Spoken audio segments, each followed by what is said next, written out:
नवाज़ शरीफ की नाअहली वाला फ़ैसला और इसी तरीके से जहांगीर तरीन की जो नाअहली का फ़ैसला था वो हो या ये पनामा वाली जजमेंट हो, ये जजमेंट्स तयशुदा जजमेंट थी। वक्त से पहले इस्लामाबाद में एटलीस्ट मैं आपको बता सकता हूँ कि मुझे पता था कि क्या फ़ैसला आ रहा है, और सुप्रीम कोर्ट के फ़ैसले की कंपोजिशन भी आपको पता हो कि जजों ने क्या फ़ैसला देना है और वक्त से पहले पता हो, तो इसका मतलब ये होता है कि मैच ये फ़िक्स हो चुका है। मैं आपको बड़ी ज़िम्मेदारी से ये बात कह रहा हूँ। जज अरशद मलिक की कहानी मैंने पहले भी प्रोग्राम में सुनाई है, उसको भी मैनेज किया गया था उसकी 30 साल पुरानी वीडियो दिखाकर, और मैनेज करने वाले दो बड़े पावरफुल पर्सनैलिटीज़ थी। मैं नाम तब पहले भी नहीं लिया, अब भी नहीं लूँगा, लेकिन अगर तहकीकात करने वालों में दम है तो उसके ऊपर तहकीकात करके पूछें कि अरशद मलिक की वो वीडियो दिखा के किसने पहले ब्लैकमेल किया। फिर शरीफ फैमिली से उनके बेटों ने भी उस वीडियो को इस्तेमाल करके, वो मिड जैक वाले एक साहब इधर थे, उन्होंने भी उस वीडियो को इस्तेमाल किया नवाज़ शरीफ के फ़ायदे के लिए।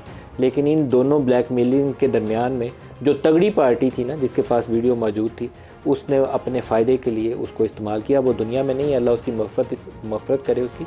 लेकिन इस तरीके से ये जो जजमेंट थी वो ली गई, सज़ा वाला अमल जो था इस तरीके से आगे चला, कतन गलत था, उसमें कोई एक चीज़ भी दुरुस्त नहीं थी।